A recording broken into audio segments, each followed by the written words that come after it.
I've witnessed impeachment proceedings against presidents, one ombudsman, one chief justice. Pero wala pa po akong narinig na pag-uusap tungkol sa sufficiency in grounds. Ang naririnig ko lang lagi, sufficiency in form and substance. Ngayon ko lang po yata narinig itong bago na rule na ito, sufficiency in grounds. Could you please clarify me on For this? the satisfaction of the Honorable Marcoleta, please allow the Chair to read Section 7 of the Rules of Impeachment of the House of Representatives adopted by the 20th Congress of the Philippines. Section 7, Submission of Evidence and Memoranda. After receipt of the pleadings, affidavit and counter-affidavits, and relevant documents provided for in Section 6, or the expiration of the time within which they may be filed, the committee shall determine whether the complaint alleges sufficient grounds for impeachment. That is for the satisfaction of the Honorable Marcoleta. May I know, Madam Chair, when the rules were promulgated? This not has furnished a been the copy. rules of impeachment of the 19th Congress, which the 20th Congress adopted. So it's not new. Hindi po siya bago.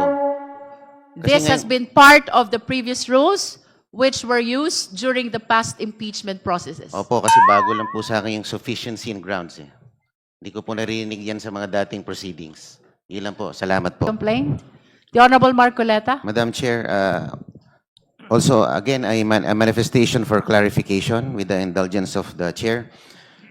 Akin pong hinihiling ang clarification ng committee kaugnay ng aplikasyon ng Section 7 ng ating rules on impeachment, particular kung kailan eksaktong nagtatransition ng komite mula sa determination of sufficiency in grounds patungo sa conduct of hearings at reception of evidence. Sa malinaw na basa ng Section 7, matapos ang submission ng pleadings, affidavits at relevant documents sa ilalim ng Section 6 o matapos ang lapse ng period, ang tungkulin ng komite ay tukuyin muna kung may sufficient grounds for impeachment. Kung wala, dapat i-dismiss. Kung meron, saka pa lamang magko-conduct ng hearing kung saan papasok ang examination, cross-examination, at compulsory processes. Kaya nais ko lamang malinawan, Madam Chair, kung ang mga tinatalakay at tinatanggap na materyales at references sa puntong ito ay para na ba sa determination of sufficiency in grounds o tayo ba ay de facto na nasa hearing stage na dapat ay nangyayari lamang pagkatapos ng ganong determinasyon. Ang paglilinaw na ito ay mahalaga upang matiyak na ang ating proseso ay nananatiling tapat sa ating sariling rules at upang maiwasan ang anumang persepsyon na ang komite ay lumalampas o naghahalo ng mga yugto ng proceedings na malino na pinaghiwalay ng ating rules on impeachment. Maraming salamat po, Madam Chair. To reiterate, Honorable Marcoleta, the Chair has been stating that we are on the third step. That is the determination of sufficiency in ground. So all these proceedings are towards determining whether or not sufficient ground exists to be able to proceed to this impeachment proceeding. It is only after the declaration of whether or not there is sufficient ground that we may be able to proceed to hearing proper. During the hearing proper, both the complainant and the respondent will be given opportunity to present their witnesses and their evidence. Madam, di po dapat we should have determined the sufficiency in ground before we voted for sufficiency in form and substance. Kasi we already voted for that. I wish to direct the Honorable Marcoleta to the rules of impeachment, Secretariat. Perhaps we need to provide him a copy of the rules.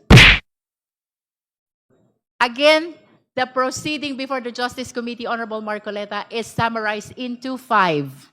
And you can confirm this from the rules of impeachment adopted by the 20th Congress. 1 is form, 2 is substance, 3 is ground, 4th is hearing proper, and 5th is the determination of probable cause. After that, we go to the plenary. Kindly look into the copy of the rules of impeachment. Because everything that I am saying is strictly consistent with the provision of the rules. I will go check, Madam Chair. Thank you. Madam Chair, Madam Chair, I encourage all members, even non-members, no, na sana po basahin po natin yung rules para hindi po tayo nalilito at nang sa ganun po ay